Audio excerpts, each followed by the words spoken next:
Recently, a bunch of people thought a CSGO player died in a car crash. His friends tweeted out about the news, and the community, including an ESEA admin, passed along their condolences. Except, he wasn't dead, and the whole situation was fake. So, what happened here? Well, I got the whole story for you.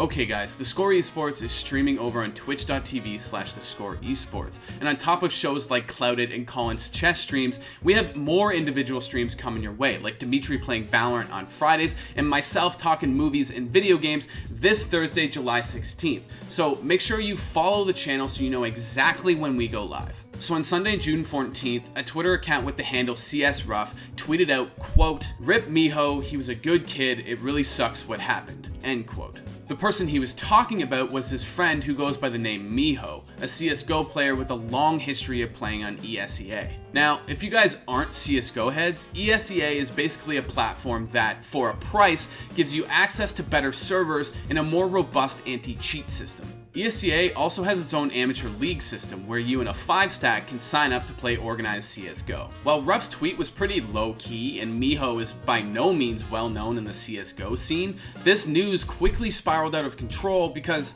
the reality is Meho wasn't dead. Yeah, Meho faked his death, but why he did it is a little more complicated than it seems, and we'll get to that in just a second, I promise. Now, I've DM'd back and forth with Ruff, and to be clear, he did not know this news was fake when he originally tweeted out. He legitimately thought his friend had died and was told this news by people he trusted. Eventually, the news caught the attention of OhSoDank, who, on top of having a fantastic handle, works as a support staff for Rank S for ESEA. And if you guys didn't know, Rank S is basically ESEA's highest level of competition. A ton of pros, past and present, got their start there. And I actually talked to OhSoDank, who was sad to hear the news about Meho passing, especially because he just talked to him hours before he got the news. And then around 2:30 is when I saw the first tweet from his teammate, actually from his friend or whatever it was, saying that he died, like, or was, in a car accident, etc.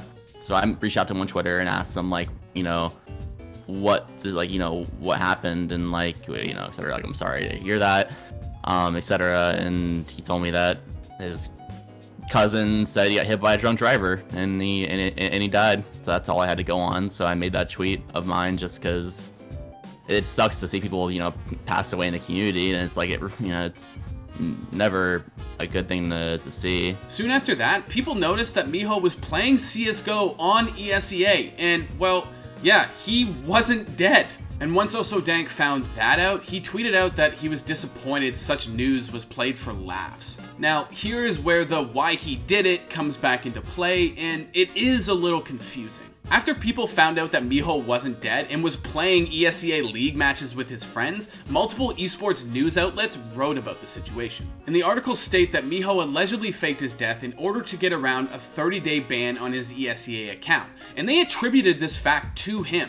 But that's not true, and here's why. First off, after the story blew up, Meho tweeted out that he didn't do it to get around the 30-day ban, but because him and his friends thought it would be funny. On top of that, that's not how the ESEA community guidelines work. Basically, Meho was given the 30-day ban for threatening another player while competing in a Rank S qualifier match. This was his 4th ban for threatening another player and his 8th ESEA ban since 2017. And it was this latest 30-day offense that OhSoDank was talking to Meho about hours before he died. He reached out to me through Discord and asked me about the ban and asked me about multiple things, and I'm not gonna sit there and argue with somebody. I didn't really talk to him much more after that. I told him why he was banned and what he said and what the reason is. Now, if you get banned from an ESEA qualifier, you are still allowed to compete at ESEA's league with the team that you signed up with. And I know that sounds confusing, but basically why ESEA does it this way comes down to a matter of scheduling. It only applies to really severe bans, so ban evasion, you can't play league matches. But with community conduct violations where you get banned from a pug or saying something on the platform, we still allow you to play league matches, or ESEA does, because there would be a lot of scheduling problems if if that wasn't allowed. So the idea that Meho faked his own death in order to get around a 30-day ban on his account makes no sense, because under ESEA community guidelines, Meho was still allowed to play in ESEA's league, which is exactly what he did, which is ultimately how he got caught, and now we've ended up here.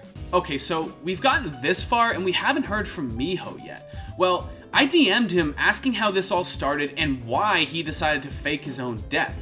And basically, he told me that he was peer pressured into it by a Valorant teammate. And yeah, he apparently signed to a Valorant team called Trillium, and he's making racks.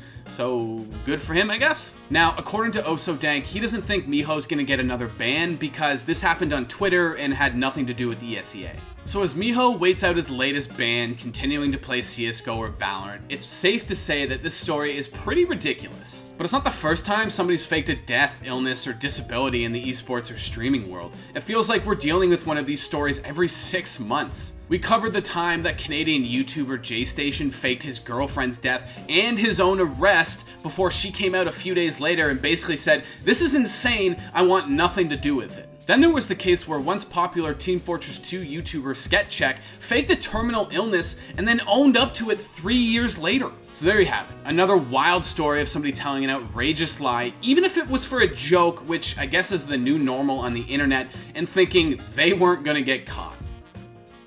So, if you guys didn't know, I'm a big fan of, as Keith would call it, sports fist, or mixed martial arts, all types. And UFC 4 was announced over the weekend when the UFC had their big 251 fight card, and holy fuck does it look good. They debut UFC 4, and in my heart of hearts, I know it's going to be the exact same game that I played 3 years ago, but I am so fucking excited for this, mainly because you can now, there's like backyard brawls, because Jorge Masvidal, that's where you got to start, was in backyard fist fighting. And then like they got some blood sport shit where you're fighting in like an underground arena in a cave because of